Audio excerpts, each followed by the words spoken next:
Welcome back to Bushnell-Prairie City High School for the final time during the Spartan Tip-Off Classic. It's the JoJo's Gaming Parlor pregame show. It's brought to you by JoJo's Gaming Parlor. They offer the best gaming experience in the McDonough County area. Stop in for a cool drink and a chance to take home a nice wad of cash while you're at it. Also on game nights, check out TSSR Game Time Live, presented by MDH Events Live on the big screens. Come join your friends at JoJo's, located at 776 North Cole Street in Bushnell, and cheer the Spartans on to victory. And we came on with about 5:44 to go before tip-off because we have Coach Jeremy Anderson with us, and I guess you're in the catbird seat for a tournament championship, but you need to. It's weird because the Tigers will decide who wins the tournament, but it's only by what they do. Doesn't really affect them. Right. Either way, right. It's kind of weird that way, huh? Sure. Well, I think all week it was a really balanced, competitive situation, and I think it's fitting that it has that type of ending. You know, I was really impressed all week with the Illini Bluffs, with West Hancock, with the way BPC's improved. I mean, Illini West has some really good players too. I think the whole tournament as a whole was really pretty good. I think it was pretty solid basketball for opening week tournaments. You know, we've been to these things before in the opening weeks, and it's been a sloppy slugfest. No one can dribble, pass, or 75 catch. fouls, sure, 110 free throws. Yeah, and this week seems like it's been some pretty decent basketball. We've had some lopsided games, but you have that everywhere. But I thought for the most part it was really well played, well coached, and well officiated. I mean, I haven't had any problems with that. You know, BPC does a really, really nice job of hosting this event. I hope that we keep getting invited. It's close to home. You know, at this time of year, a lot of people are back. They'll come to the game since it's only, 15 miles from home. It's easy for us to get back, come back and forth on the day of the doubles. You know, I hope we keep getting invited. I think it worked out really well. As far as who wins the tournament, I mean, I guess our kids should have had that mindset Tuesday night. I mean, not to be disrespectful in any means, but I think if you watched us last night, if you watched us Wednesday, Friday, and Saturday play defense, it looked nothing like what it was Tuesday. And speaking of defense, Nolan Dietrich is one of the best players in this tournament. Yep, absolutely. absolutely. He's as far as a pure shooter, he's right up there with Connor Watson's Sure. pure ability to drain shots. Langdon Allen flat shut him down Absolutely. today. He was playing ball denial defense on him. He went everywhere. When he was in the game with him, he went everywhere that Dietrich went. He had Dietrich so tired, Dietrich wasn't even making his free throws like he normally does. I mean, I think tons of props in that game, this game that just got done, goes to Langdon Allen and Braden Holdhouse when he came in as well. We were at the gym. I had my laptop set up, watching your feed of the BPC Illini West game, and decided that we were going to play one arm length away from Dietrich the whole time. So I looked over at Langdon. I said, Langdon, this game you're going to play one arm length away from number 14 the whole game. Okay. No problem. And he did it too. And he did a great job. And I made sure we told him right after the game, and that's a job. Okay, this is your job. This is your role for the night. This is what you're going to do. Very similar to how Nolan Kerr handled BPC's main penetrators the night before. I think they both handled that role exceptionally well. Connor Watson has kind of he's got his swagger back. The first night I felt like he was a little, I don't say down, but he was off his game a little bit, but he's got his swagger back now, I think. He looked tired. In the second game? In the first game. Oh, in the first game, yeah. You know what I mean? In the first night. Right, the first night, back on Tuesday night. He looked tired. I thought if you go back and watch the video, 2 minutes into it, he's grabbing his shorts. Well, he's going to have to push himself, practices a little bit better to get that stamina built up to where he can lead us, for 4 quarters. I thought he played really well in the last 4 games. I mean, this morning our starters only played about a quarter of the game combined. And so the other 3 games, I think that he played really well.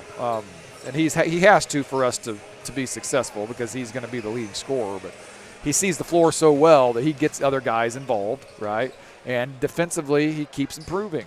You know, he sees things and he knows things.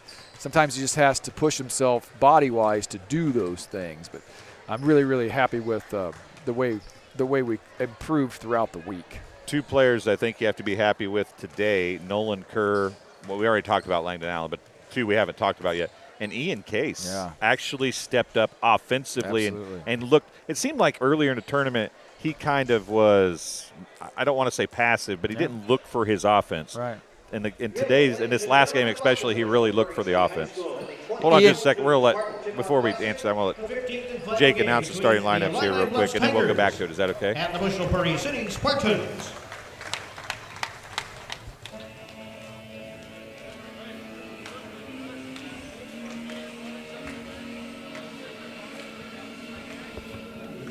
And now let's meet the game 15. Lineups at one guard for Illini Bluffs, a 6'3 junior, number 11, Wyatt Hindle.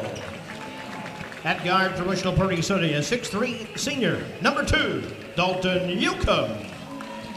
At guard for the Tigers, a 6'3 sophomore, number 14, Devin White.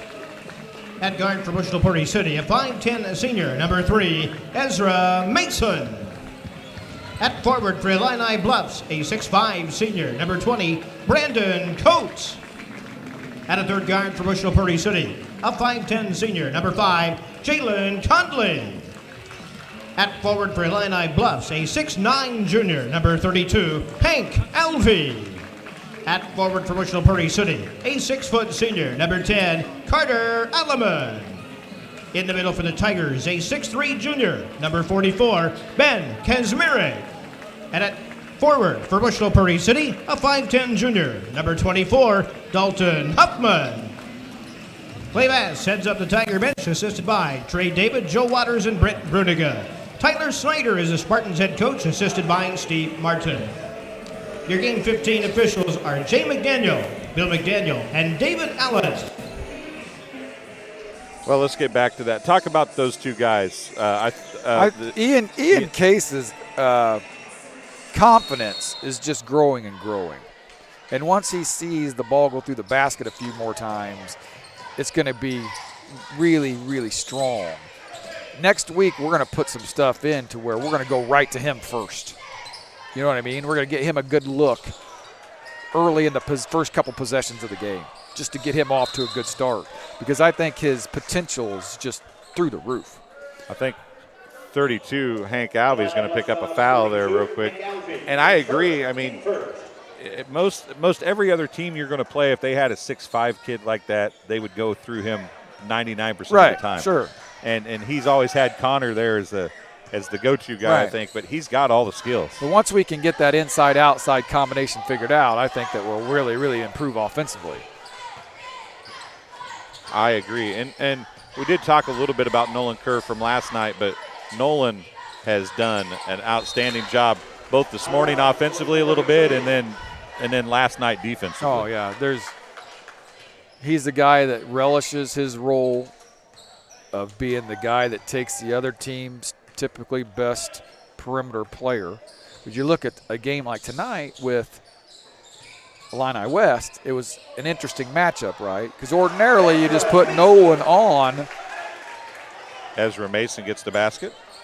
You just put no one on the other team's number one in the pecking order on the perimeter. But with Illini West, it was a little bit different because you had that little number 2 that's such a good penetrator. Right. Okay, well, then that's also no one. He's probably our best at handling that too. And so we had to decide how to do that. But then Langdon stepped up huge on number 14.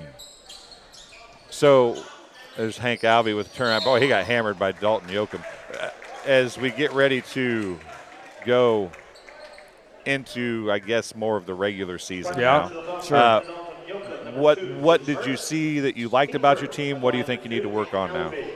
Well, I think we noticed that we're not going to be able to just go out there and roll the ball out and beat anybody, right? We're going to have to work. We're going to have to play solid defense the way we work on it in practice.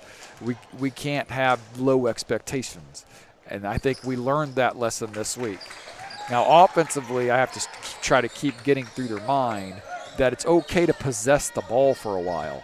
We don't have to have the guy who gets it or the next guy who catches the second pass have to score right away. We need to work the ball until we get a good basket, and that's something that we're really going to try next week to do. But it's going to be tough because we play Geneseo and Quincy Notre Dame next week. Yeah.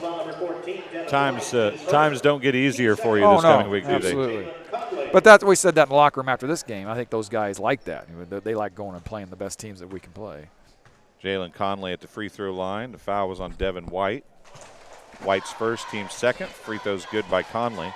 Now, you said before this game started, before we came on air, you feel like either team could really win this game. Oh, absolutely. You've played them both, and even though BPC has not got some wins down the stretch here this tournament, they still have some ability to do some stuff, don't they? Well, if you ask me, you start with BPC's team. It actually starts with number 24, Huffman. I agree. Because he is the catalyst, and they're not going to run a play for him. They're never going to get him an isolation or whatever. But the games I had the 2 games charted. He was the leading scorer. And so I told our guys that it's all hustle points and having a nose for the ball, right? So if the rest of their kids will take that mantra and add it to their games, they could be dangerous. I'd say I wouldn't surprise me one bit if they beat Illini Bluffs or whoever, because his mentality, I think, is just outstanding. Yeah, I would agree with that. But 100%. then they also have guys that can shoot. They have guys that can dribble penetrate. They have some long athletes that they can bring in off the bench. I mean, there he is right there. He's going to go down in and score, and everybody's going to look around and say, well, how come that happened? Well, it's because he outworked the kid that was guarding him. He used his body. He understood the angle, and he's smart, and he works really hard. I voted him like the 3rd person on my all-tournament team ballot. Really? Oh, yeah. Yeah, he's definitely a worker. I was talking to assistant coach Steve Martin. He's only a junior. Dalton Huffman is. And Steve said, I put my whole offense around him as a fresh soft player last year because that's just – he always is going to score. He just knows how to – angles and all the stuff, stuff you talked about. 5:20 to go here in the first quarter. Spartans lead 6-1. Conley dumps it out. Yoakum 3, left wing. Good. And they're playing at home. Never underestimate home rims. And a timeout on the floor charged to Illini Bluffs. It is a 30-second timeout. And we'll take it off the scoreboard here. Now, here's a question I have for you as a former as a coach. Now, you weren't involved in this game. Don't get me fired yet, man. No, you weren't involved in the game. Does a hangover from a game when Illini Bluffs was up 23 on West Hancock in the prior game, and West Hancock cuts it to 2 or 3 points? Is that a hangover effect? Does that hang over into a same-day game like this? I'm not sure about one game to the next, but I can guarantee you what affects it is however good or whatever expectations Illini Bluffs kids have of Bushnell kids definitely affects it. And we talked about that the other night. If Illini Bluffs doesn't think that BPC can beat them or whatever, then that's how they're going to perform. That's how they work. That's how our kids work. That's how all young athletes work. And so they don't consciously do it, but it's a subtle thing, and it just drags down your performance. And so it's something that you as a coach, you worry about that. The excuse or the example I used to make all the time with our guys is I would rather go to Monmouth-Roseville and play at Monmouth-Roseville every single night, because the Macomb-Monmouth game is different, right? It's a different feel. It's a different vibe. Everybody's into it. Everybody wants to win it, so bad, than to go and play anybody else, regardless of what their record was, because I knew the night going to Monmouth, we would get the best effort possible out of our guys. And so that's what makes the difference. Are they going to call Devin White for another foul? I think he was being boxed out by Huffman, and I think Huffman drew the foul on White. He did. That's the second on White, third on the Bluffs Tigers. So I did ask you this off air, and you can give me whatever political correct answer you want to. Dalton Yoakum's turnaround jumper off, no good. How important is it for you as a coach, and then how important is it for the team to win this tournament, which if that's the case, you have to have Illini Bluffs win this game? Well, yeah, I think we would love to see Illini Bluffs win so we could have that notch, right, or something that we can look to give us credit for the work that we've put in or whatever. But for me, I have to think about, okay, where did we start? How are we moving forward? And what do we need to do to continue that path? I think the guys would really, really enjoy having that trophy just to have that title on their mantle, right, so to speak. No one wants to come to a tournament and not win it. And so it kind of works both ways. But I'll be thrilled if we walk out with first place. Yeah. Kobe Cooper's three was off, no good. Jalen Conley with the rebound, skips down out to Ezra Mason, three, right corner, it's good. Ezra Mason hits the triple. He's got 5, and the Spartans lead 14-3. I've done so many games I can't keep track of who I'm doing. I don't know how you do it. Hank Alvey puts up the shot. He gets hammered down there and then loses it out of bounds. All right. We'll let you get out of here. Yeah, thanks for everything all week. We really appreciate it. We'll see you against Geneseo. Awesome. Okay? Thank you very see much. You later. See ya. Coach Jeremy Anderson talking to us a little bit there. 14-3. The Spartans with the lead. 3:16 to go in the first quarter. Hank Alvey has all 3 of the points for the Tigers. He blocks that shot from Yoakum, who kind of forced that one up. 3:10 remaining. Hendel to Alvey.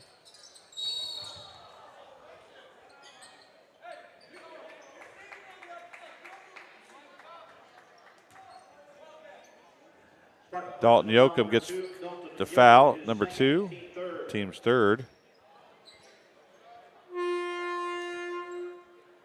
Braden Barker checking in for the Spartans.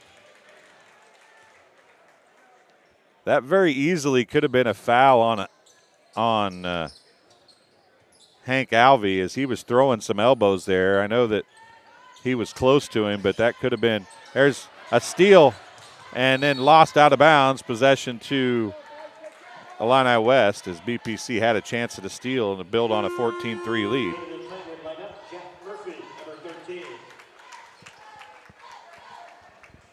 Jack Murphy into the game, replacing Brandon Coates. Ezra Mason tips it away. It goes out of bounds, though. It'll stay with the Tigers. 14-3. Troy Teal's in the house.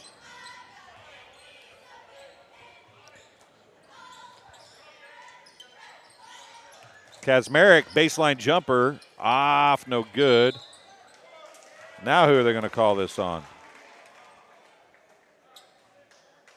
They'll call Conley for boxing out, essentially. His first, team's fourth.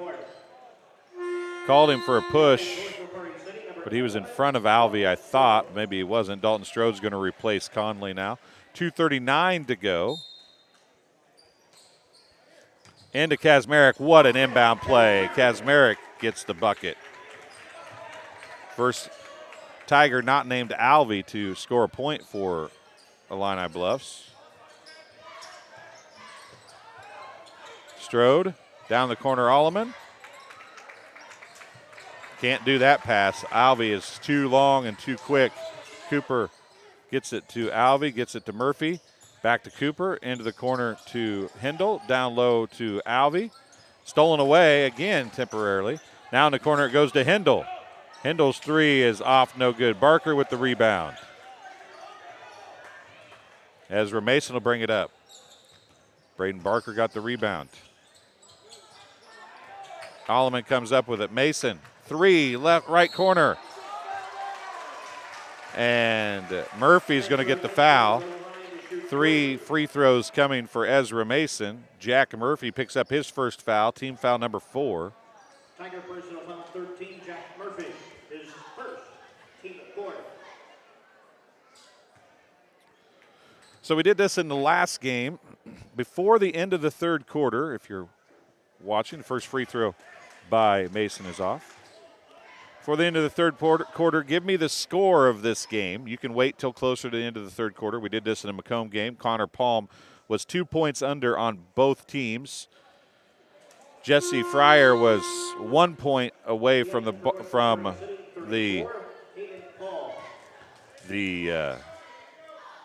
one team, but 3 away from the other. They both had at the 4, but Palm was 2 under both, so he was the closest without going over. He won a $25 gift certificate from Chubby's.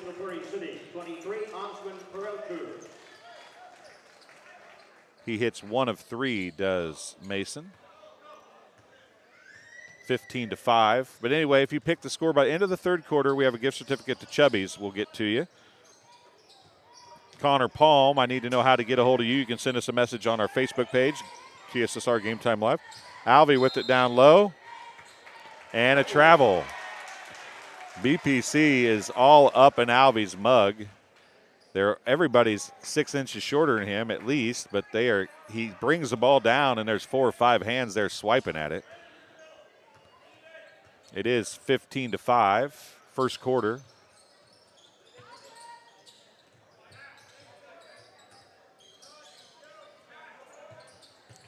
Perelku with it. Into Barker. Out to Caden Palm for 3. Off, no good. Huffman with the rebound. He puts it back up. It's off, no good. Gets his own rebound. Jump ball. Possession to Bluffs. Oh.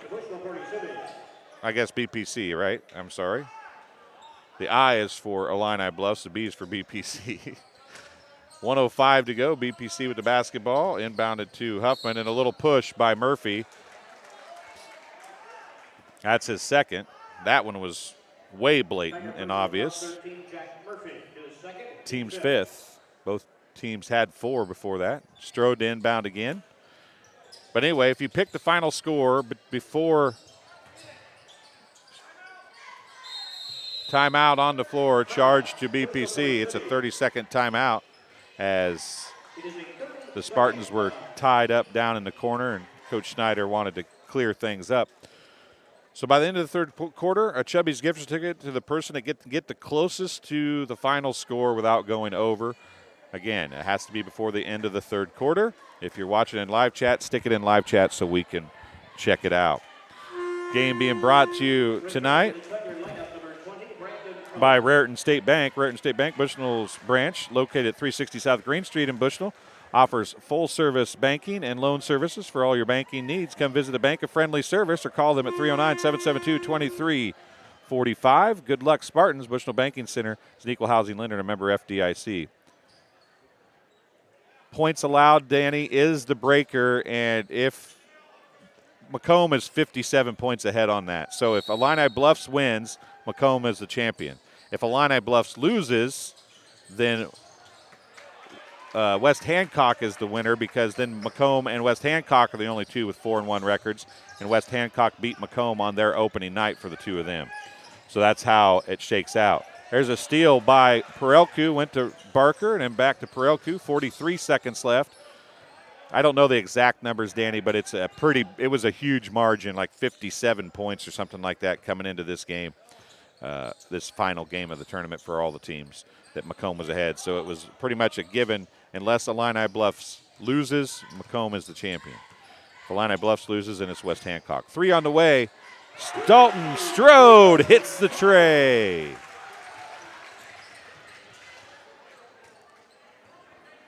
It's a tough break for Illini Bluffs. There's Alvey with it down low against Barker. Spins out. Strode's going to get a foul, I do believe, reaching from behind. His first, team's 5th.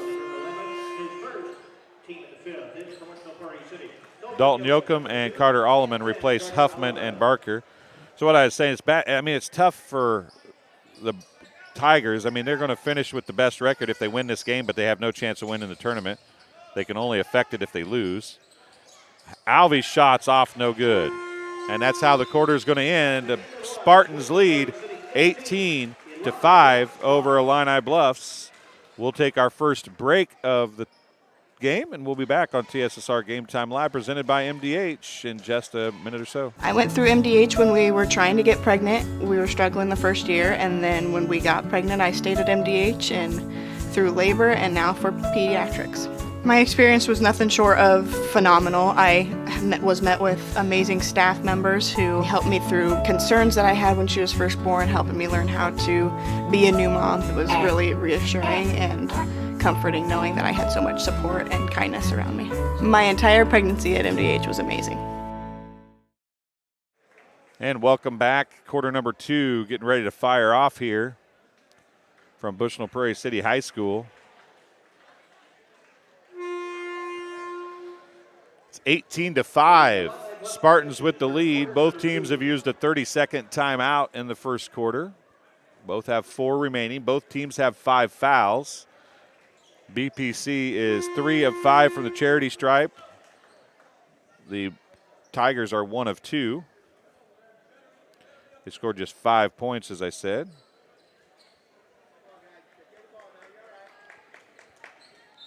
Five points for Dalton Yoakum. 6 points for Ezra Mason. 1 of 3 from the free throw line, though. 2 points for Jalen Conley.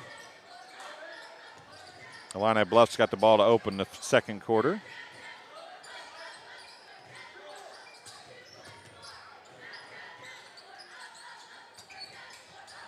Brandon Coates back in the game.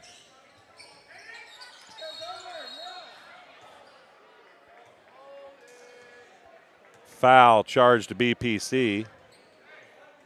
Going to be on Osman Perelku, his first, team 6th.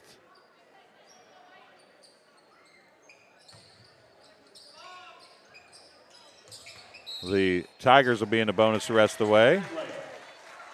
And a traveling violation called. 7:36 remaining in the first half. Second quarter action just underway. Spartans with the basketball in the lead, 18-5. Dalton Strode out to Alleman for 3. It's good for Carter Alleman. Carter Alleman gets his first points of the game. And it's 21-5. A steal. Perelku is going to push it back the other way now. 7:05 remaining in the first half.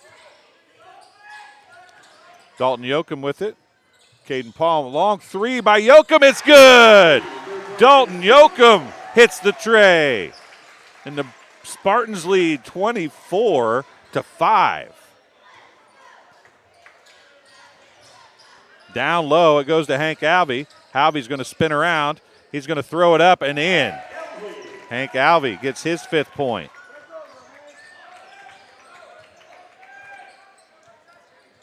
.6:32 remaining. Caden Palm with it. Left side, up top to Strode. Against the man-to-man for the Caden Palm 3, right corner. Off, no good. Ball tipped around. It's going to be picked up off the floor by Brandon Coates. And it's 6:10 remaining. It's 24-7. Coates with it, picked up by Perelku. Into the middle, it's knocked away. And Alvey is going to pick up another foul. That's his second. Team 6th.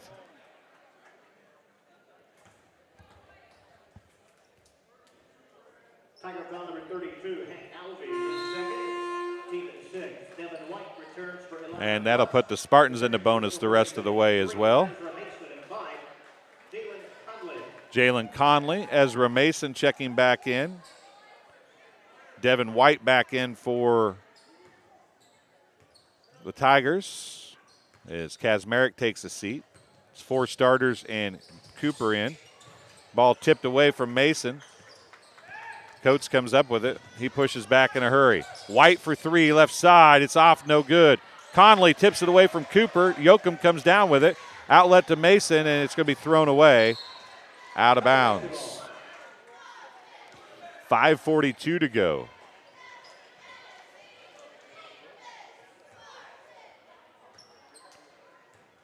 You're welcome, Danny. Thanks for watching. We appreciate it. 5:37 to go. Inlet pass tipped away, picked up by Conley.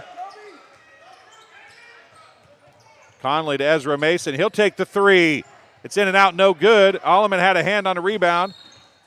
It's going to roll off of Alleman.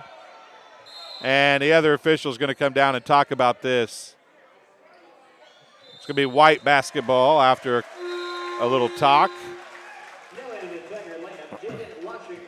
Not a whole lot of argument from very many people in the stands, and not even the players, because Cooper went chasing after it, knowing he's the one that knocked it off the arm of Alleman. Inlet pass, and Washington, who just overruns the play a little bit, is going to pick up the foul. It's the team's 7th, and Ezra Mason's going to be shooting the 1 and bonus for the Spartans. Jaden Washington, number 3, picks up the Tiger foul, his first. Team at 7th at the line to shoot 1 and bonus. Number 3, Ezra Mason. He's 1 for 3 from the charity stripe tonight. He hits the first, he'll get the bonus. Returning to Bushnell-Prairie City, number 24, Dalton Huffman. 25-7, the Spartans with the lead.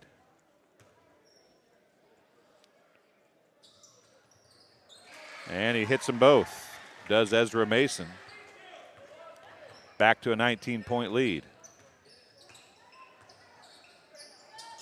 Carter Alleman knocks it away. The length of BPC, which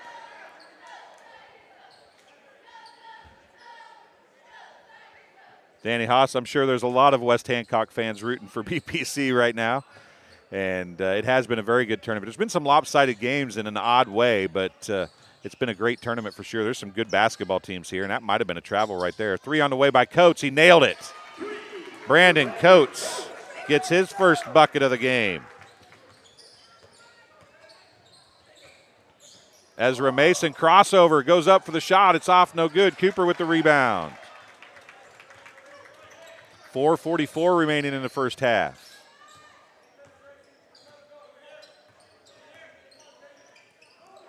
Alvey down to White outside for 3. It's short.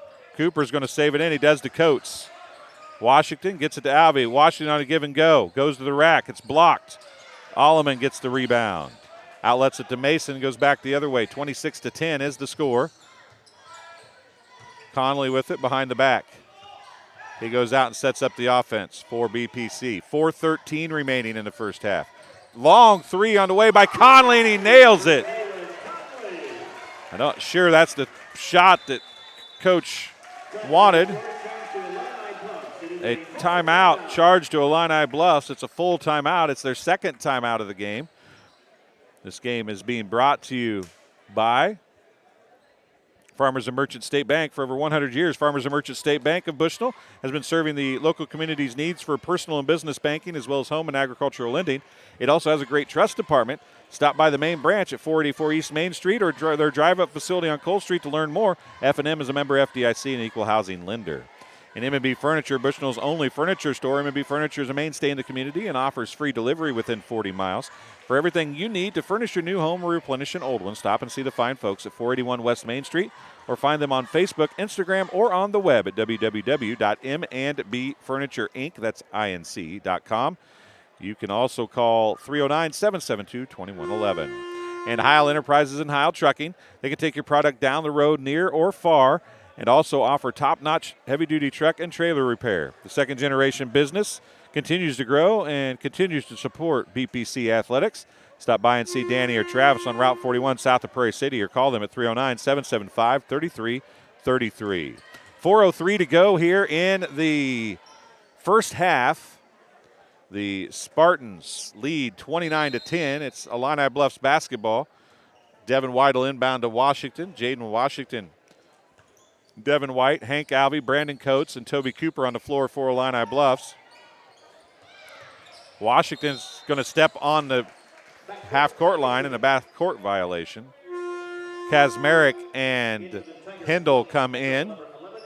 Washington and Coates take a seat. For BPC on the floor currently, it's Dalton Yoakum, Dalton Huffman, Jalen Conley, Carter Alleman, and with the basketball now is Ezra Mason for BPC.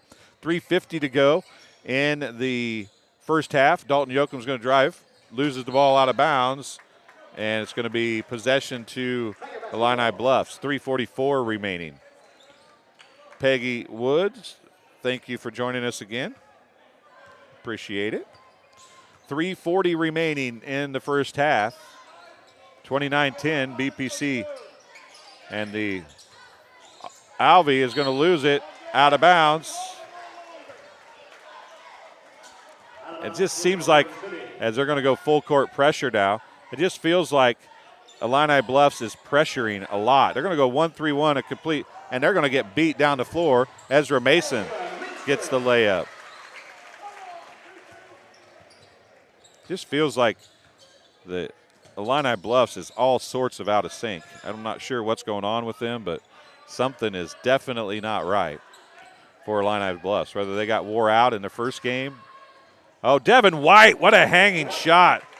A nice shot for Devin White as he hung and got under a block and then put it up and in. 31-12. It's back under 20. Carter Alleman in the corner. Goes to Huffman. Huffman's going to go around Kazmarek. Gets it knocked away. Gets it out to Conley. Conley fakes the three. Drives. Goes across the lane to Yoakum. Yoakum out to Alleman. Back to Yoakum. Yoakum skips it into Huffman. Huffman goes in. A little push. A big push, actually. Conley's going to get the rebound and bring it back out. And Devin.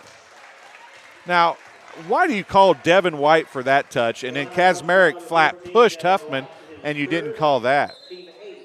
That's third on Devin White, team eighth. Jalen Conley is going to shoot the one in bonus for the Spartans. Janet Lentini joining the chat. Thanks for joining us, Janet. One in bonus for Conley. It's in and out. Yoakum with the rebound and the putback, and he'll get it to fall. He's got 10.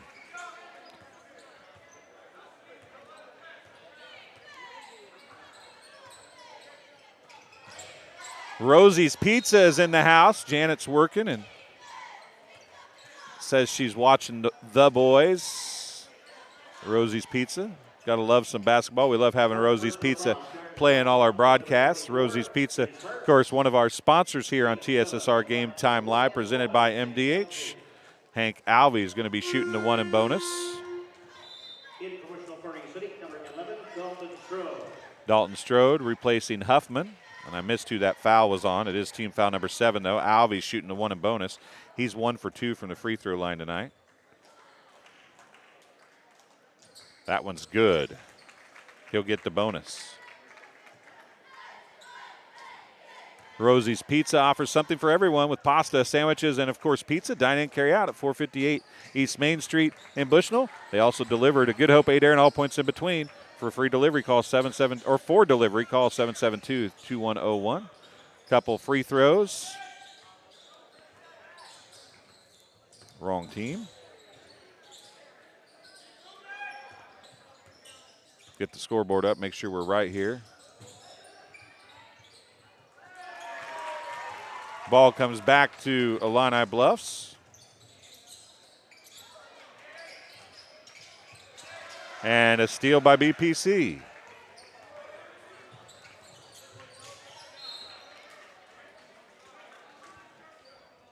Elizabeth Suter is in the house as well. She must be up at Rosie's also.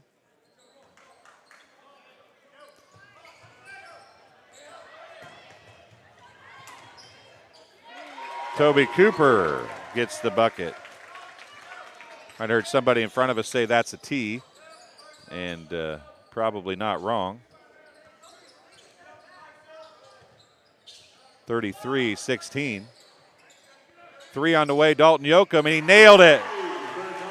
Dalton Yoakum hits his third 3 of the half. And it's 36-16.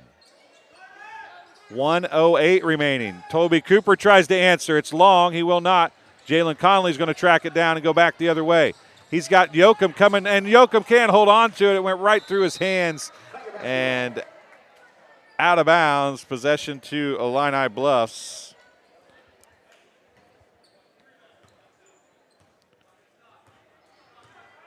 Hindle walks it up the floor. 52 seconds remaining in the first half. Toby Cooper down to Alvey, who spins around to Brandon Coates. Baseline jumper's good. Brandon Coates gets his 5th point. 36-18. 31 seconds remaining.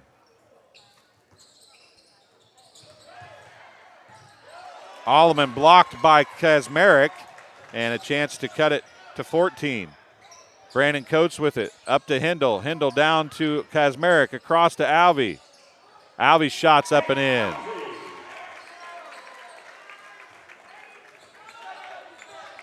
(36-20). Ezra Mason, 5, 4, 3. Allemans puts up the shot. It's blocked, and that's how the quarter will end. It's 36-20 at the half. We'll take a break, and we'll be back with some stats a little bit later. First, a halftime interview with MDH. Jenny McCool jumps in, cheering on the Spartans from Minnesota. Thanks for joining us, Jenny. We'll be back in a few minutes on TSSR Game Time Live, presented by MDH. At Western Illinois University, Leathernecks don't just blend in. Our purple stands out. Our students are innovative, creative, and resilient. At WIU, there is limitless potential, with campuses in Macomb, the Quad Cities, and online.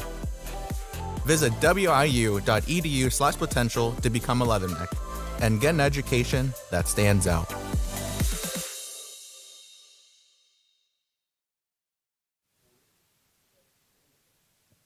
All right, welcome back here. I'm with Dr. Ed Card from MDH. And Dr. Card, you're a face that a lot of people throughout Macomb, I've worked in Macomb in media for a long time, so I've heard your name, seen advertisements with your name and picture in it for, we're not going to talk about how long, but it's been a while, okay?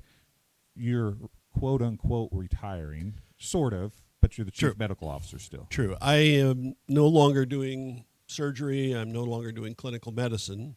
I have two very good partners coming in who are going to be taking over the clinical side of things. And I want to be there for them to help them with the transition into private practice and so just provide some support. They don't need a whole lot of support, but for what they do need, I want to be there.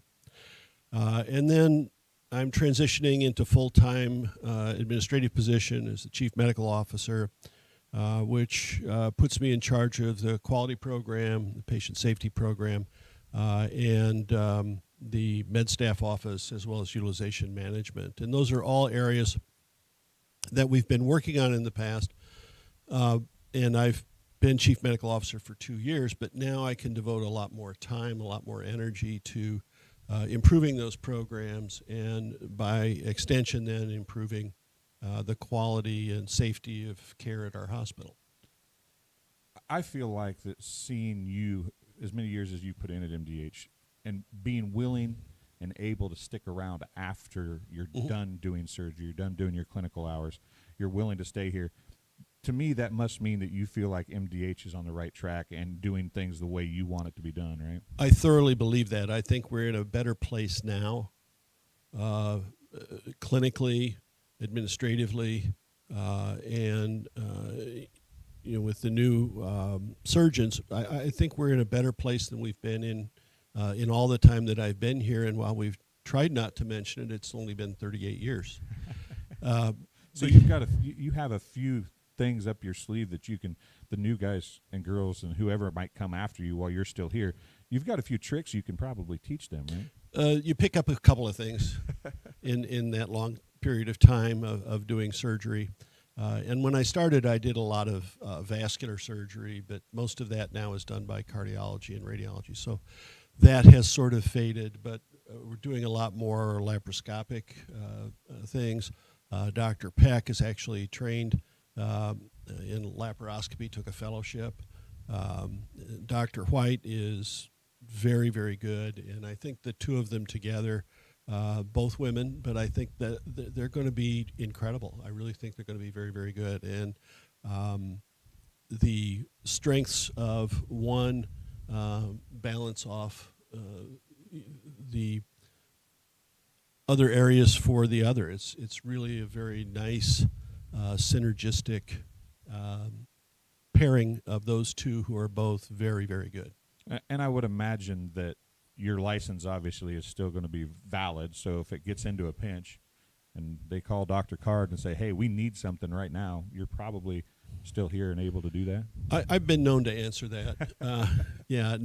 I'm I'm still around and available if there are questions or problems or things, people need an extra pair of hands in the operating room or run into something they haven't seen before.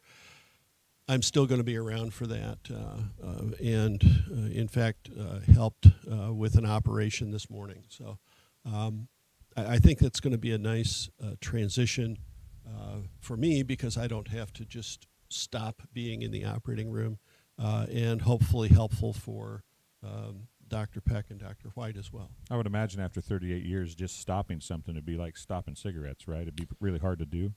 Oh, no. No? Oh. It's not being on call is pretty okay. I'm enjoying that. So that is not a difficult transition at all. Came to town when I was 29 years old and have been doing surgery here all that time. And you sort of go through phases. There's the scared phase when you're first starting. Then there's the I can't believe how exciting and fun this is.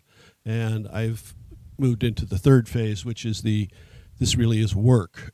So I think it's time for me to move to other things, and certainly not compete for patients with our two new surgeons.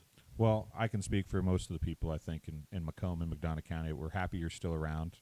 Thank you for everything you've done through the years. I think that you've probably become a Macomb homie after spending over half your life here anyway, right?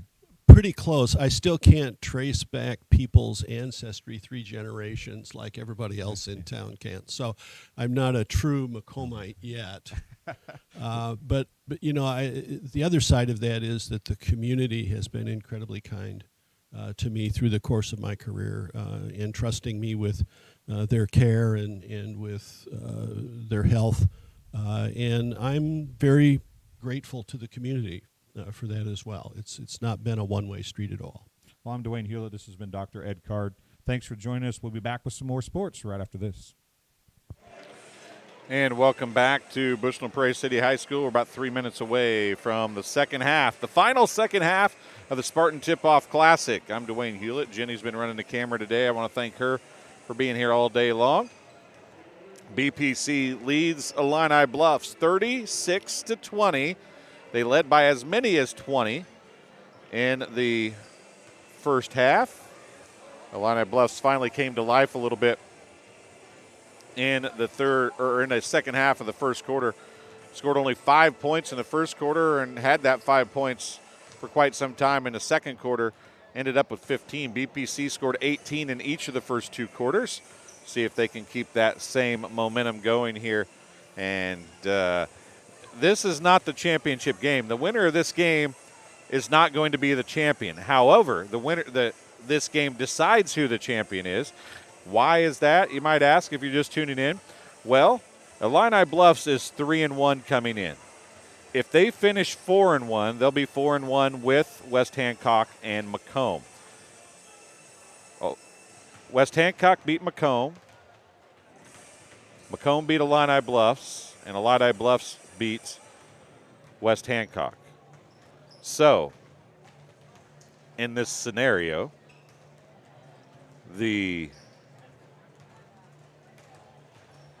3 teams tied at 4-1 if Illini Bluffs win is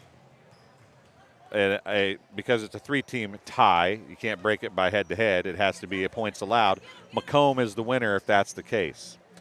If BPC holds on and wins, then there's only 2 teams tied at 4-1, and then it goes to head-to-head, and that means West Hancock would win, and Macomb, since they lost to the Titans, would be second. So it's a championship game without the champion coming from the game. That's kind of the odd thing about a round-robin tournament like this. And with nobody being undefeated, that's what can happen. So we'll see where things go in the second half. Illini Bluffs has not come out of the locker room yet. We have 1 minute remaining. BPC's been out and warming up for a few minutes. Peggy Foxwood, thanks for watching from Pekin. I think your Tigers came to life there at the end of the first half. The question is, can they carry that over to the remainder of the game and starting the second half here. Again, 13 points for Dalton Yoakum, 10 points for Ezra Mason, 5 points for Conley, 3 for Alleman, 3 for Strode, and 2 for Huffman. It is 2 points for Devin White, 5 points for Brandon Coates, 2 points for Toby Cooper, 9 points for Hank Alvey, and 2 points for Ben Kazmarek.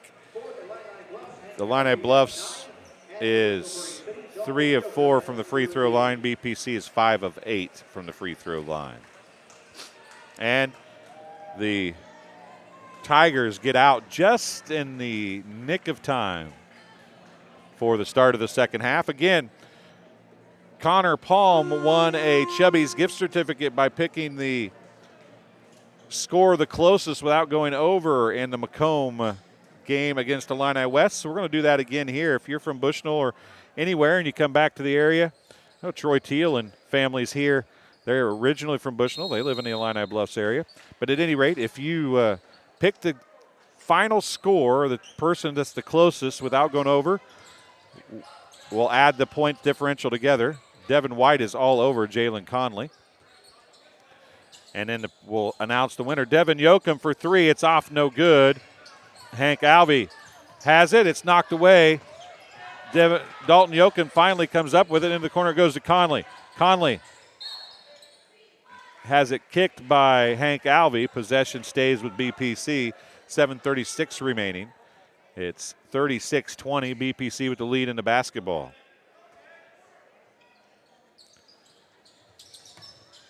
Dalton Huffman has it in. Ezra Mason now. He backs it out on the dribble, picked up by Hindle. Yoakum picked up by Alvey. Down to Conley. Conley now turn around. It's blocked by White. Alleman goes to get it. He can't hold on to it. He never quite came together with it. And 3 orange jerseys were standing around that ball, and nobody went to get it for Illini Bluffs. And you might have heard somebody in the crowd here yell, "Get it," because it just – Carter Alleman walked in between the 3 of them and really should have had an easy basket but couldn't hold on to the basketball. 3 on the way back. Nope, he didn't. He faked it. Devin White's going to drive. He loses it, and it's going to go out of bounds. Possession to BPC. 7:05 to go.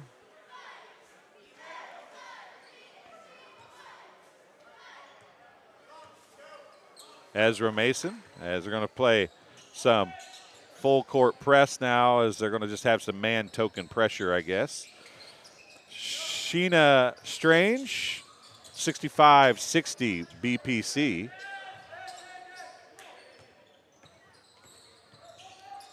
Layup on the way, off no good by Mason, rebounded by Alvey, pushed the other way. It's going to go to White. White traveled with it, no call. He threw it up. It was tipped by Alleman, I think. Devin White's going to get the bucket, though.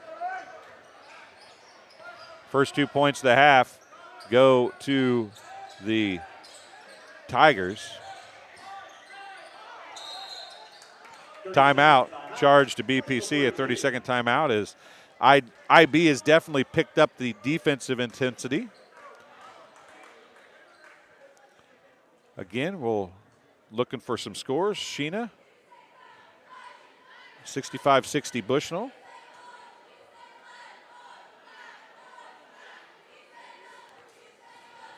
We'll jot them down and keep track. 6:21 to go in the third quarter. BPC still leading by 14 as the bonuses stay on. I'll take those off. Sorry about that, folks. No fouls for either team as they've let them play a little bit here in the second half.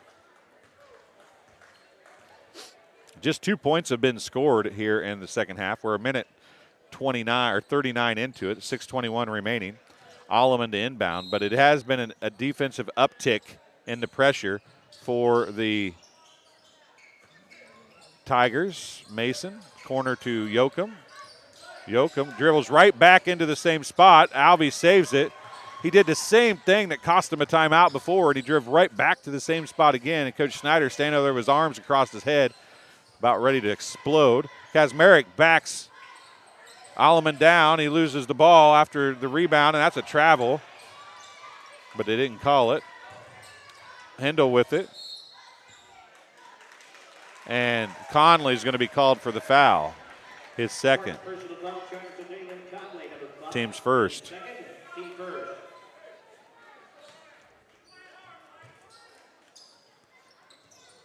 Huffman tried to get the steal. I'm not sure who that was supposed to be to. Hendel's pass to Kazmarek. There's a couple passes there that they are just a little out of sync, Illini Bluffs is. They struggled down the stretch against West Hancock, and they've struggled here in this one against BPC, but you have to get the feeling that they could just step it up at any time. BPC has got to take care of the basketball. 3 on the way. It's off, no good. Yoakum with the rebound for BPC. He slows things down. 5:30 remaining. Gives it to Ezra Mason. Over to Alleman. Carter Alleman with it. 5:24 remaining. Conley has it stolen away by White.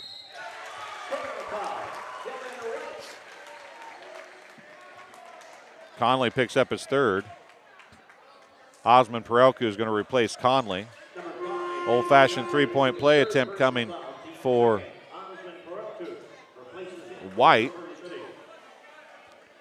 36-24, down to a 12-point lead.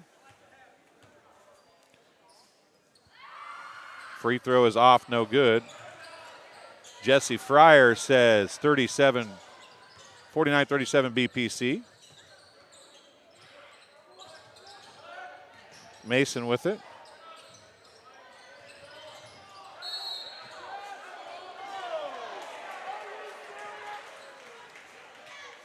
Foul charge to Hendel. His first. Team's first.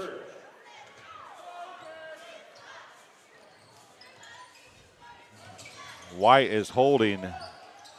White's just got an arm wrapped around Perelku. How that's not a foul. And now they call it.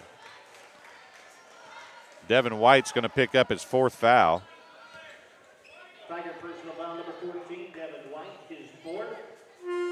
Team foul number 2 for the Tigers. Toby Cooper replaces Devin White. 4:56 to go. It's still a 12-point game. BPC has not scored here in the third quarter.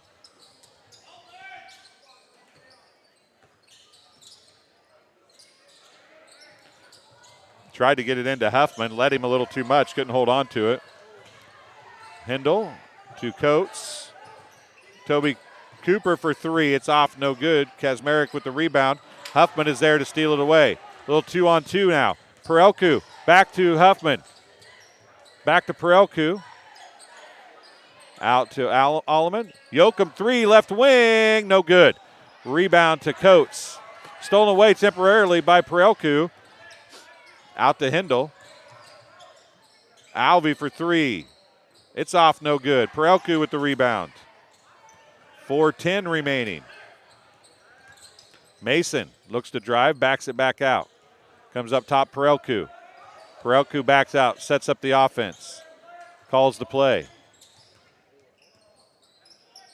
Over to Yoakum, 10-foot line. 3:53. Ezra Mason going to drive. Double dribble. I thought he did double dribble it, but it happened so quick I thought maybe I was seeing things. Jaden Washington checking in. Dalton Strode checking in, replacing Ezra Mason.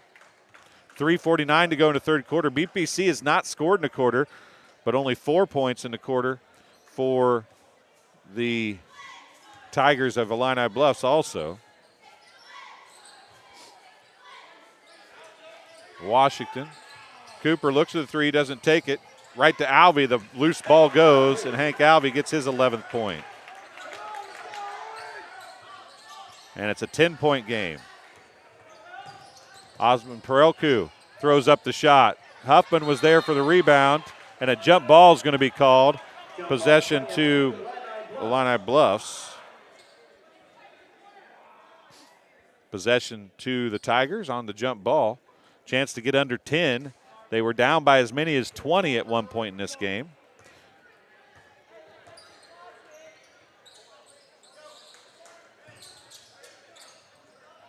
Tipped away by Yoakum to Kazmarek. Then tipped away by Osman Perelku, but he can't get down to save it. And it's going to be possession to the Tigers with 3:08 remaining.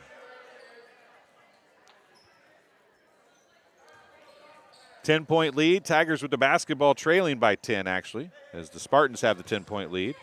Goes to Toby Cooper to Washington.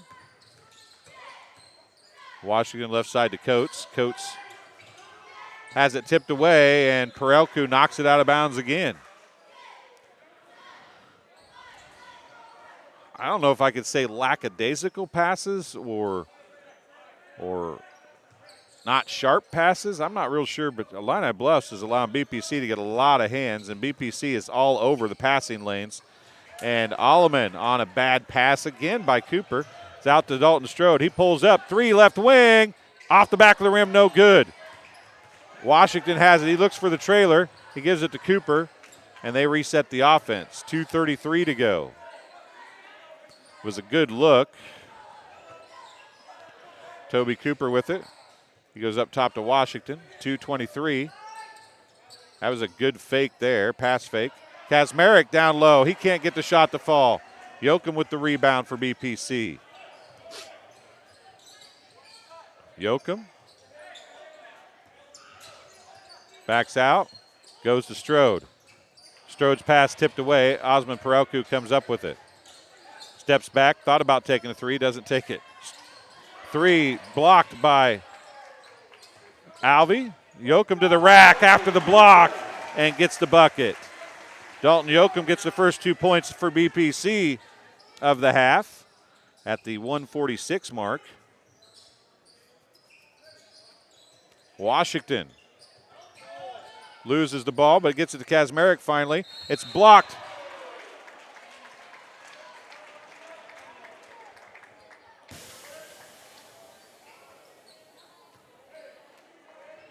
Spartan personal foul number 2, Dalton Yoakum, is third. Dalton Yoakum picks up his third, team's third. Kazmarek shooting 2 free throws. First one is good.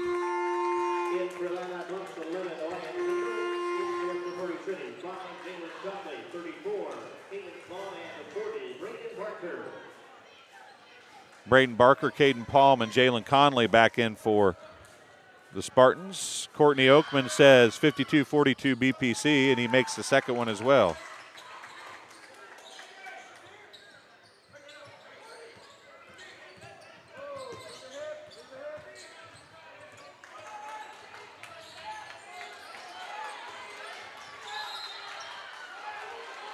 And Brad Bates, Yoakum, rooting from Fort Lauderdale. Washington picks up his second. It's team's third for the Tigers. Strode stepped on the half-court stripe, turns it over. Another chance to get under 10 for the Tigers. Courtney Oakman, I was going to say, says BPC 54-42.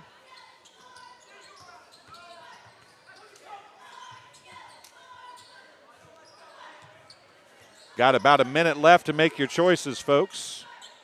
Hank Alvey with it. Down low to Kazmarek, and Caden Palm's going to get the foul. Foul's on the floor. It is on Caden Palm, his first, team's fourth.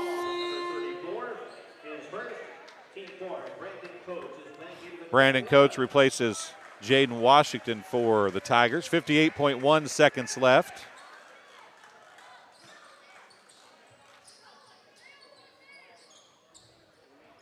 Three.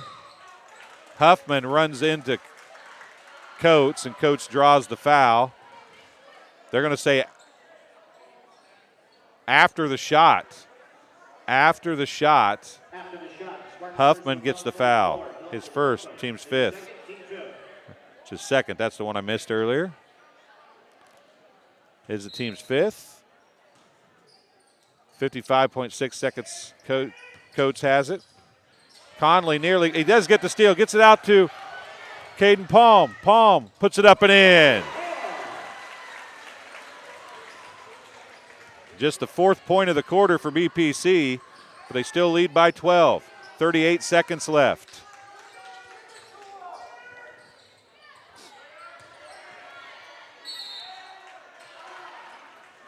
Barker is going to be charged with the foul on Kazmarek. Kazmarek just flat backs you in. Barker needs to hold his ground and try to draw a charge because Kazmarek is just flat lowering his backside and pushing. And Barker's going to pick up the foul. It's his first, team sixth. Kazmarek hits.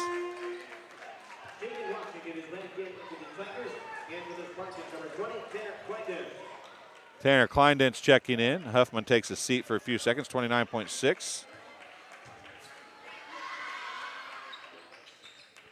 Second one's off, no good.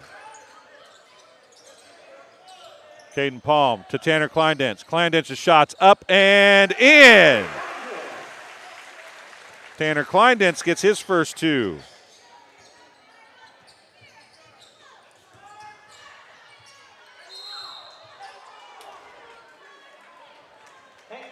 Hank Alvey showing some brute force down there that time. Braden Parker, his second, team seventh. So Bluffs in the bonus the rest of the way. Alvey shooting two this time, and it's off the front of the rim, no good.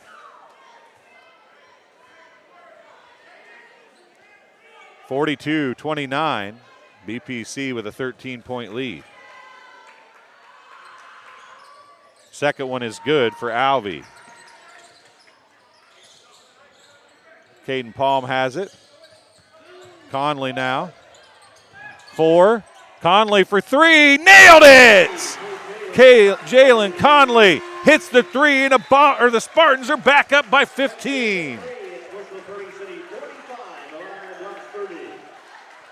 45-30 at the end of the third quarter. We'll take a break. We'll be back. Final 8 minutes of the Spartan Tip-Off Classic coming your way on TSSR Game Time Live, presented by MDH. I went through MDH when we were trying to get pregnant. We were struggling the first year, and then when we got pregnant, I stayed at MDH and through labor and now for pediatrics.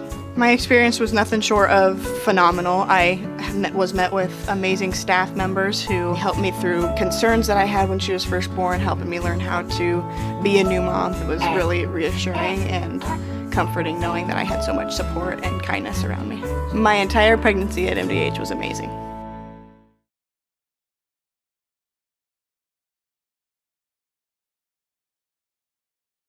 Welcome back to Bushnell-Prairie City High School. Sorry I got carried away taking care of something. In the live chat, Chris Roberts says, I don't live near these areas, but I would guess for fun. Don't really know the teams or any details. That's okay. That's what it's all about. Pick it up and make the choice.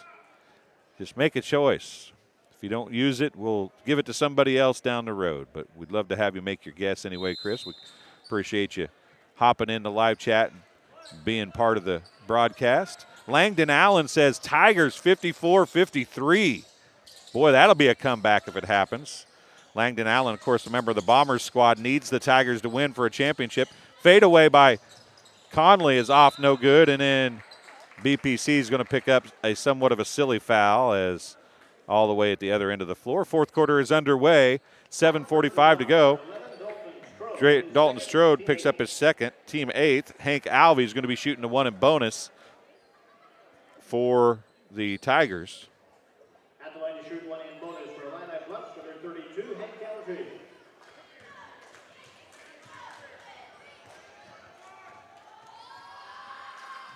First one is good. He'll get the bonus. This is the way to let them back in, folks, if they start letting them shoot free throws, and they're in the bonus the rest of the way. That's team foul number 8 for BPC. Second one is no good. Rebound to Tanner Kleindent. 7:40 remaining. BPC up by 14. Conley with it. He's going to go, put up the shot high off the glass. It's no good. Dalton Strode chips it out and gets it back. Strode's going to try the three. It's good! Dalton Strode hits the tray. 48-31. Down low, the ball goes through the hands of Alvey, out of bounds. Possession to BPC with 7:15 to go.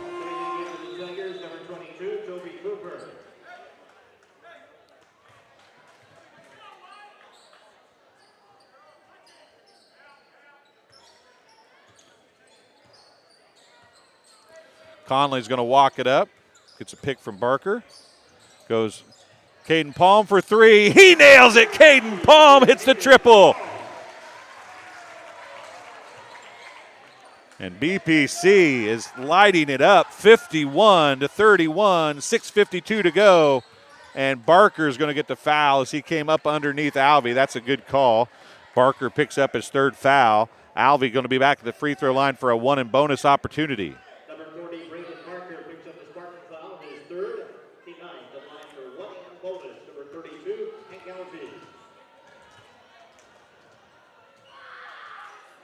First one is no good. Tanner Kleindance with another rebound. 6:45 to go. It's a 20-point lead for BPC. Three on the way by Conley. Off, no good. Tanner Kleindance just about out-jumped Alvey right there to tip it away, but couldn't quite get a hand on it. 6:30 remaining. Coates going to pull up from about 15 feet. It's in and out. Strode with the rebound. He'll bring it up with 6:20 remaining in the basketball game.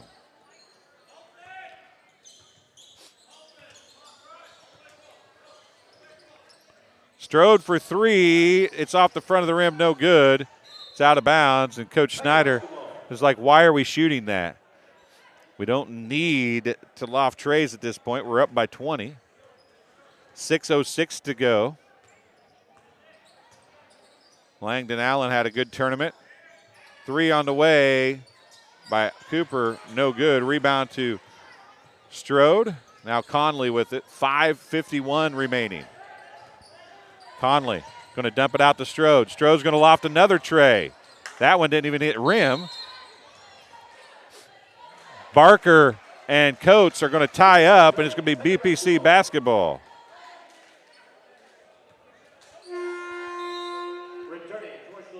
Ezra Mason and Dalton Yoakum checking in. Caden Palm taking a seat after a big three. Dalton Huffman going to check in as well. Also into the Spartans, number 24, Dalton Huffman. Tanner Kleindance taking a seat after a big few minutes. I had that as a BPC basketball, but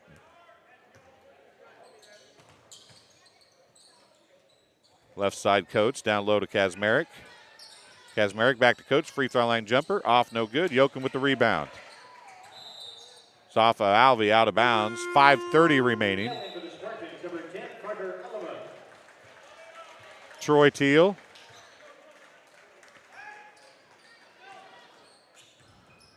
Into Conley. Kazmarek. Stolen by Cooper. Timeout by Coach David and the Tigers. 30-second timeout. They have two full timeouts remaining. BPC has not used a timeout as of yet.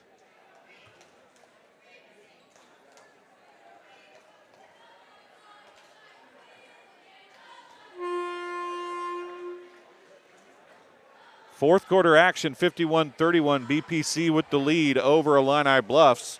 5:23 remaining in the basketball game. Game being brought to you by Community News Brief. For all your local news, subscribe to the Community News Brief weekly edition, mailed directly to your home every Friday. As an option, you can also download the Monday and Wednesday free editions if you are a subscriber. Single copies can be purchased at select locations in Bushnell, Colchester, Blandesville, and Macomb.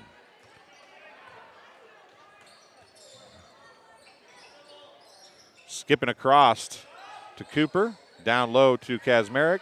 Kazmarek's shot is up and in, and a foul is going to be charged to Devin Yoakum. It'll be his fourth. Correction, Dalton Yoakum, team 10th.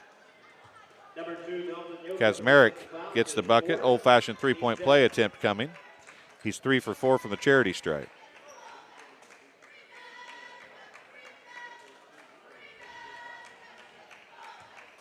5 of 11. For 5-11. That one was an air ball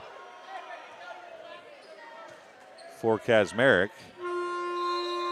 He is a great free throw shooter.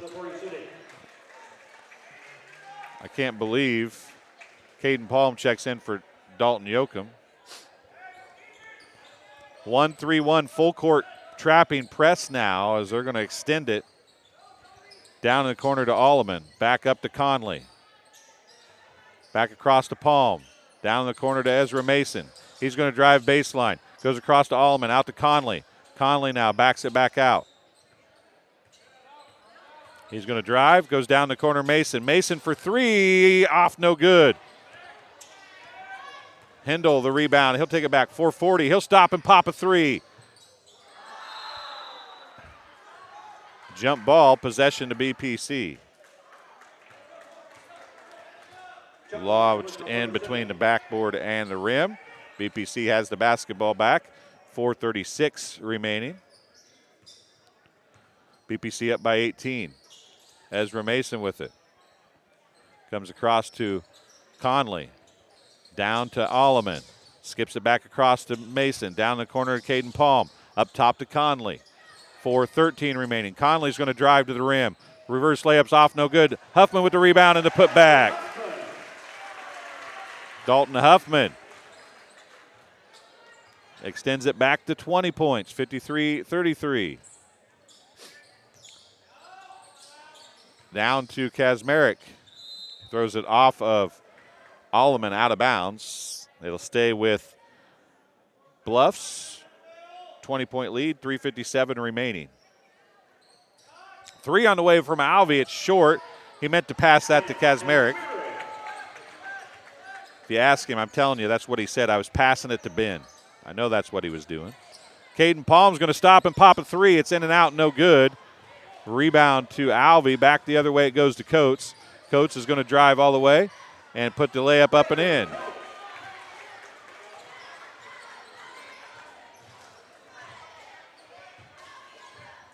(53-37).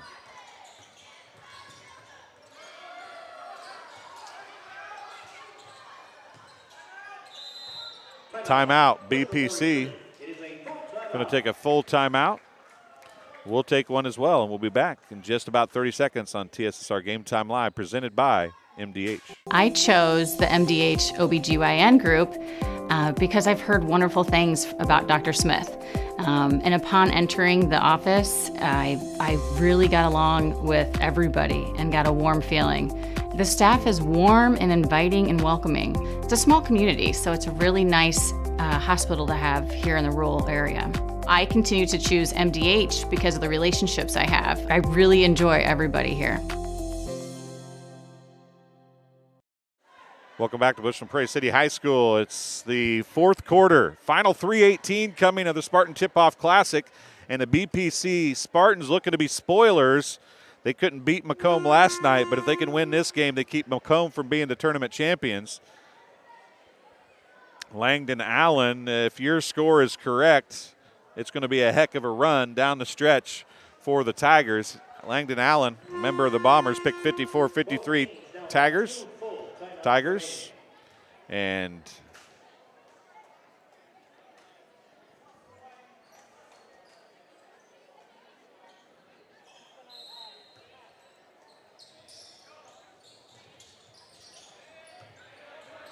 inbounded to Huffman. Huffman's going to drive, get it to Alleman, to Mason, across to Conley. Looks like they're back to playing man-to-man again. 3:05 remaining. He breaks the 5-second barrier. Mason now crashed Caden Palm. Palm has it swiped away, gets it back. Alvey is guarding Palm. He's got some long arms. Mason has it tipped away momentarily. Gets it back. He's going to drive. Goes to Huffman. Huffman's jumper's good. Dalton Huffman.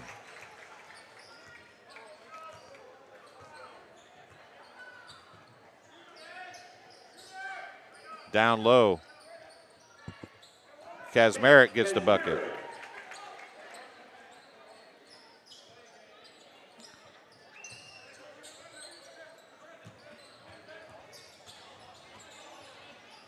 2.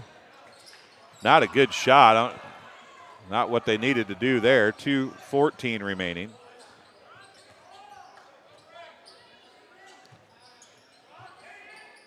Cooper down to Alvey, back to Cooper. 2:03. Skips it across to Hindle. Wyatt Hindle goes down to Kazmarek. Kazmarek's hook shot's up and in.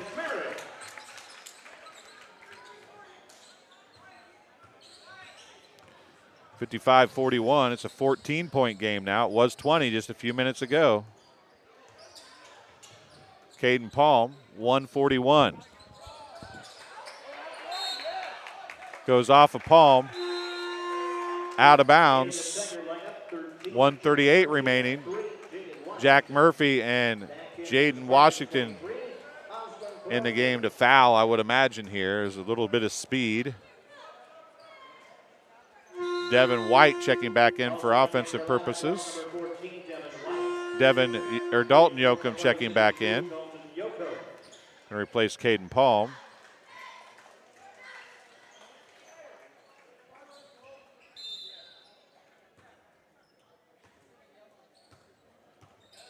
Left side to Devin White. White up to Washington. Washington tries to go down. It's taken away by Alleman. Given to Perelku. 1:25 remaining. Perelku comes to Yoakum. 1:21. Ezra Mason now. 55-41. Alleman to Perelku. 1:12 remaining.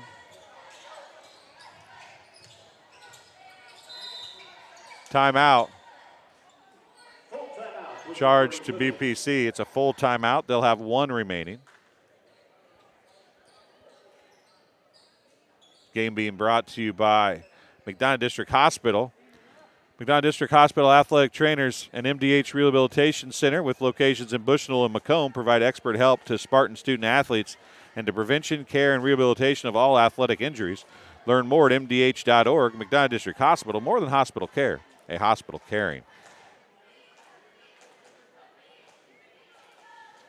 And King Family Chiropractic with locations in Bushnell and Macomb supports Bushnell-Prairie City Athletics. They offer office hours in Macomb Monday, Wednesday, and Friday, and Bushnell Tuesday, Thursday, and Friday. To set an appointment, call 309-837-MY-DC. They also perform DOT and CDL physicals. That's King Family Chiropractic.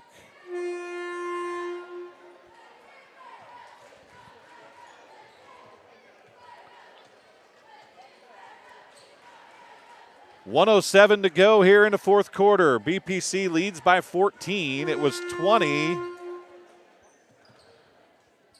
about a minute of time ago on the clock anyway. Alleman inbounds it to Perelku. Perelku gets it across half court. And a technical as well. Fouls on Jack Murphy, his third. The technical's on Devin White, I believe.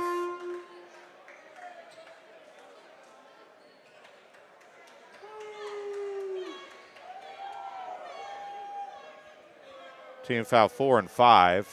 13, Jack Murphy picks up the foul, his third, team fourth, and a technical foul. Jack Murphy 13. Oh, Murphy got the technical. Yoakum shooting the 2 free throws. Hits the first. Misses the second. Technical was on 14, Devin White, his fifth. Oh, sorry, Devin White had the technical. That's what I thought. It's his 5th personal foul. Ardea checking in. Gavin Pimble. Ardea.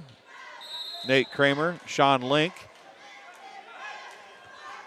And Peyton Mason checking in for BPC. Jack Murphy comes away with the steal with 50 seconds remaining. Josh Vaughn is in for, as well as number 15, Cole McCoy for the Tigers. Nate Kramer is going to block Washington. Nate Kramer is going to get in the book one way or another, he says. He'll get a foul. Washington's going to be shooting 2 free throws. 38.8 seconds left.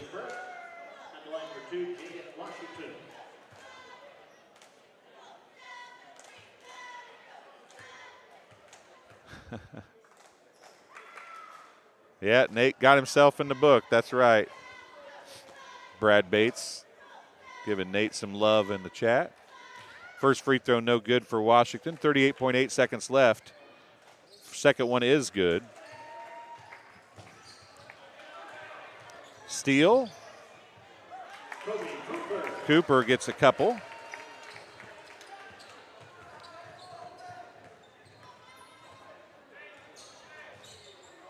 (56-44).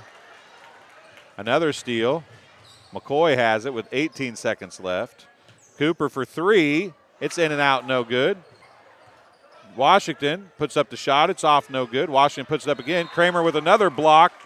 That one might have been clean, but he's in the book again for a second foul, and Washington is going to be shooting again with 9.6 seconds left. Kramer gets his second. Washington's going to shoot 2 more free throws. 9.6 remaining. It's all over but the score at this point. First one's complete. 54-42. Courtney Oakman is looking pretty good. She's just 2 over on both of them right now.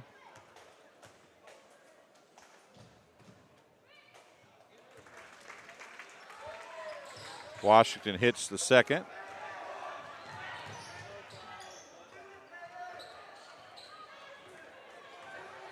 Mason puts up the shot. McCoy blocked it. It's off, no good. BPC 56-45 gets the win.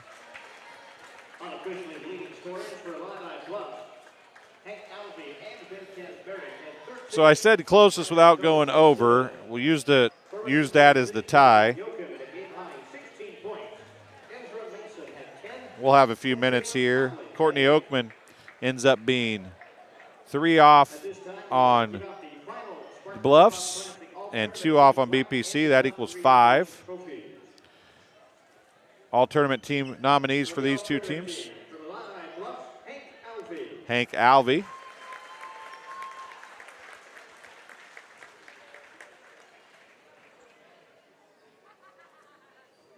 Hank Alvey on the all-tournament team. IB finishes 3rd.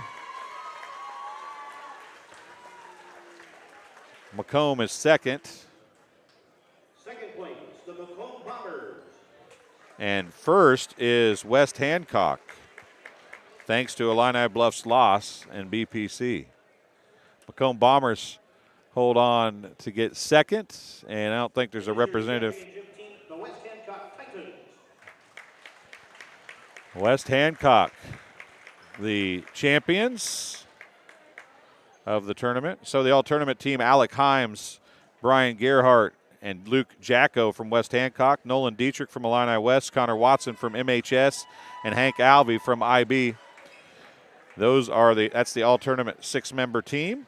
Courtney Oakman was 5 off. Jessica Fryer, 56-45. She was 7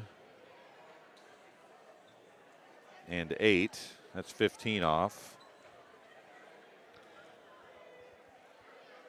Sheena Strange was way off, so we won't even count that. Langdon Allen had the wrong winner, so he's quite a ways off as well. Courtney Oakman was 5 points off, so she will get the win. They tied before, so we went closest without going over. And Courtney Oakman gets the Chubby's gift certificate. Courtney, send me a direct message, and we will get a time to get you the gift certificate to Chubby's. Everybody, thanks for joining us. We appreciate that. We're going to take a break here on TSSR Game Time Live, presented by MDH. Play a couple ads, and we will be back with some stats, and so on in just a few minutes. Thanks for joining us on TSSR Game Time Live, presented by MDH. After my appointment that day, I just made up my mind that I'm going to have my baby here in Macomb and this hospital, because irrespective of where you're from, who you are, it's just their line of duty to make sure they give care, make you comfortable. I thought about the staff of MDH. They're all good. And you will get all the support you need. This is just the best place for you and your family. At Western Illinois University, leathernecks don't just blend in.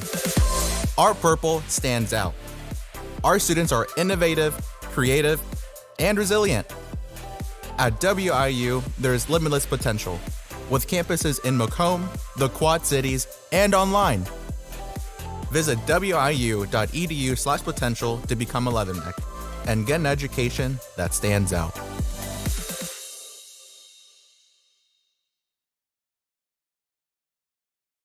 I went through MDH when we were trying to get pregnant. We were struggling the first year, and then when we got pregnant, I stayed at MDH and through labor and now for pediatrics.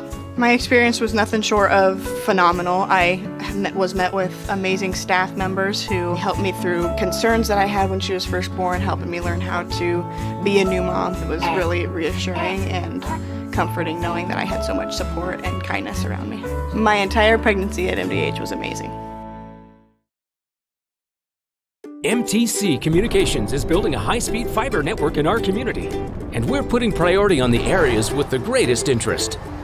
That means we need your input to let us know you want us to build fiber in your area first. Experience the speed and convenience of fiber internet by visiting our special website and registering. Let us know you want fiber internet today, and make your voice heard. Welcome back to Bushnell-Prairie City High School. Final score from BPC in the 15th game of the Spartan Tip-Off Classic. BPC gets the 56-45 win over the Illini Bluffs Tigers. Looking at the scoring, leading scorer for BPC, Dalton Yoakum, 16 points, 1 of 2 from the free throw line. Ezra Mason at double figures with 10 points, 3 of 5 from the free throw line. Jalen Conley had 8 points, 2 of 3 from the free throw line. 6 points for Dalton Strode, 6 points for Dalton Huffman, 3 points for Carter Alleman, 2 points for Sean Link, or for Tyner Kleindense, 5 points for Caden Palm. BPC finished 6 of 10 from the charity stripe unofficially. For the Illini Bluffs Tigers, a game high 14 for Ben Kazmarek. He was 3 of 5 from the free throw line. 13 points for Hank Alvey, 5 of 9 from the free throw line. 7 points for Brandon Coates, 4 points for Toby Cooper, 6 points for Devin White, who fouled out and got a technical with 58.9 seconds left. And 2 points for Jaden Washington. He was 2 of 4 from the free throw line. The Bluffs Tigers finished 10 of 19 from the charity stripe. So that's how the scoring unofficially wound up. Tell you again that the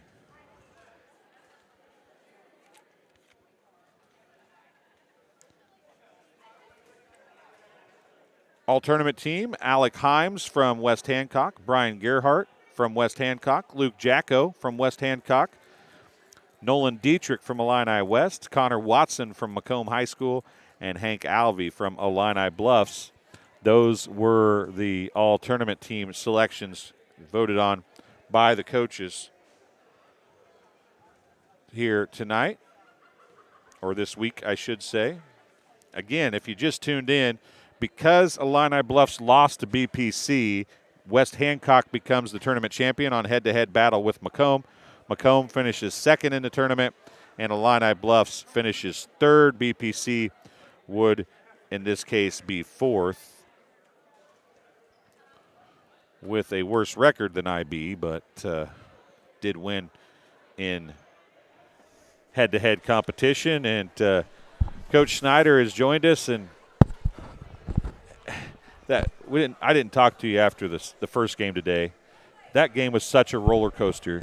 You had to wonder what you were going to have when you came out tonight. But the kids came out in this game and played, I think, the way after the first game or two of this tournament you thought they were going to play all the time. Yeah, and that's kind of what I told them. I said I don't know how we go from the morning team to this afternoon team when there's a few plays, maybe a few possessions that maybe a handful.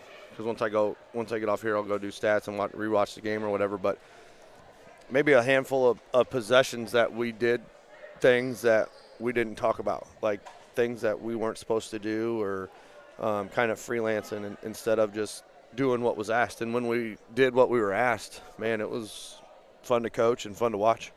Yeah, it felt like there was times when you guys were about to the point where you were really blowing something open that they started kind of freelancing a little bit at that point. And then when things kind of got – it was like reverse. When things were going really good, they started to freelance. And then when it clutched up a little bit, then they came back to reality and then blew it back open again. Yeah. And it's kind of backwards from what a lot of teams do. Yeah. And, again, I think we just got relaxed because, when you get up, 10 or 15, I think we might have been up 20 at one point.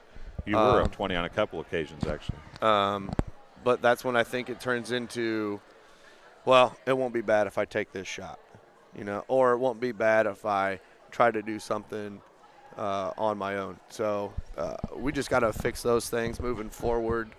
And, Illini Bluffs is a tough team. I mean, when you're going 6'9" to 6'3" on the floor pretty much all at the entire game. And I kind of talked to their coach a little bit before the game, but I said this tournament's been a really good tournament, and it seems like every team has had that one game where it's just kind of like we got to go play another one or play the day. Illini Bluffs looked a little sluggish. I thought you guys outside of Illini Bluffs, you guys really have the most length in this tournament, and I think you guys you physicaled them quite a bit, but your length caused Illini Bluffs problems to that, and defensively in that zone caused them a lot of problems. It seemed like. Yeah. Or was it just them passing? It was more. We flew around in that defense. Like we were going to where we need to get to, and we were tipping passes and then a teammate's there to pick it off, or we literally went and stole it. Again, I couldn't be more proud of the way that we played on the defensive end to get the lead that we did. Again, with 6'9" to 6'3", how are you going to out-rebound that? Well, they did it. I know. Did it on numerous occasions, and a few other guys did too. Dalton Strode was down there, got a few rebounds. Several guys. Conley was down there getting some rebounds amongst the trees, really. Yeah. I felt like offensively, too, you guys handled every game in the tournament, when they wanted to get ahead or get back into something, they used the 1-3-1. And it gave – even Macomb it gave problems to at points. You guys didn't really – you got trapped at a couple times and used a timeout. But for the most part, you guys handled their 1-3-1 really well. Yeah. Again, when we practice our 1-2-2, I mean, it's in essence the same defense that a 1-3-1 is. So we've had a lot of practice with that. And offensively, when Coach Martin is just harping on the kids, guys, when we share the basketball, we're not saying we're great, but we're a decent team because it's getting everybody an open shot. And that's what we did. And we could space them out a little bit, which gave us seams that I think we had some penetration and kick out for threes. I don't know how many times, 4 or 5. And it just seemed this was our first game that our threes actually were going through the net and not bouncing off the rim. You guys had – I didn't count them up, but you had a bunch of them in the first half. You had 4 in the second quarter, and you had 3 in the first quarter. I mean, that's 7 if my count is correct in the first half. That's a pretty good first half. Yeah, a little different than when we came out this morning and scored 0 in the first quarter. So, yeah, let's get back to that. How do you score 0 the first quarter, 23 the second, 4 and then 18 or whatever to get back in the game? I mean, if you have that answer, will you tell me? But like I've told these guys, like And last year's team, we kind of had the same thing. I think I remember counting up how many quarters we actually didn't score, but and it just seems that that's kind of been our, I don't know, like our MO, that there's times where we don't score in a quarter, but then the next quarter it's like, oh, well, we'll throw up 25. So I told them in the after the game, after our first game, I said, guys, do you realize if you scored 23 in the first quarter and 23 in the second quarter, you put up 46 points? Like, that's scary to put 46 points up in a half. I mean, even if you score 15 a quarter. Yeah. I mean, that 30 points is pretty 60, solid. Yeah, yeah. You know, you're pretty solid then.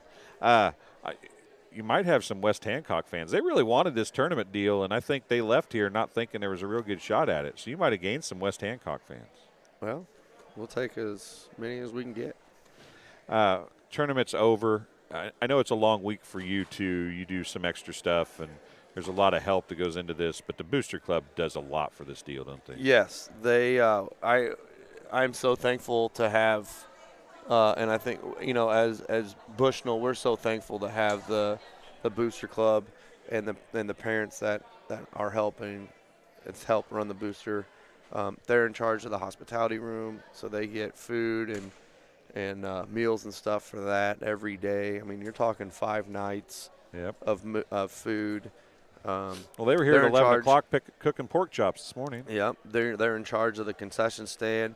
It must have been some pretty good popcorn. You know, I like my popcorn. And there's none left. Well, they ran out of the good oil and that stuff, so they had to get the packaged, like the pre-made, not pre-made, but the pre-packaged, you know, seeds and oil instead of being able to put in their own oil and salt and whatnot. So it must have been a good.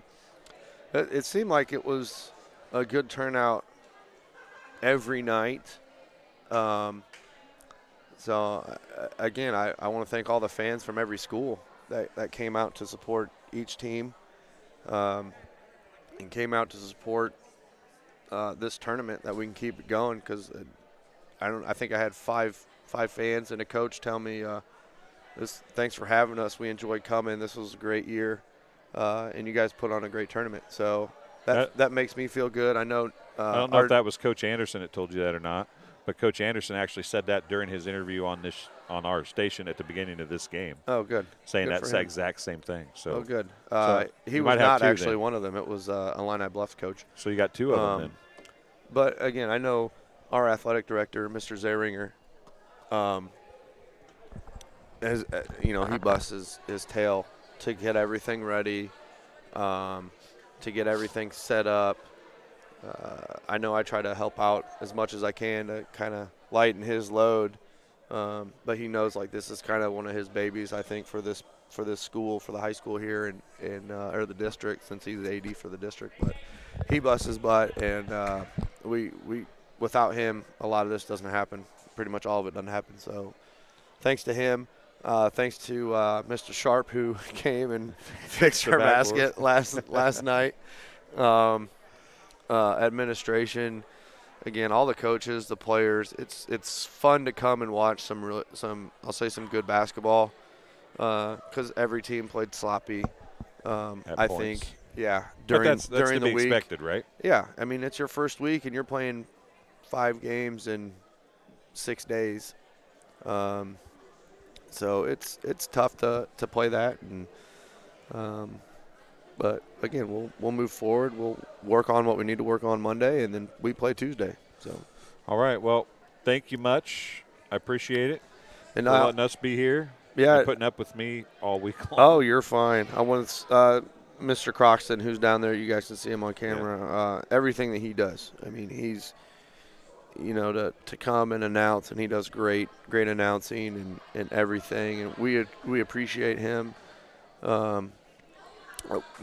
We appreciate you, Dwayne, and everything that you do. I know every time I'm on here I say thanks for everything you do. Well, but it's not needed. I enjoy doing it. So. But again, without you doing this, there's fans that don't get to watch the game.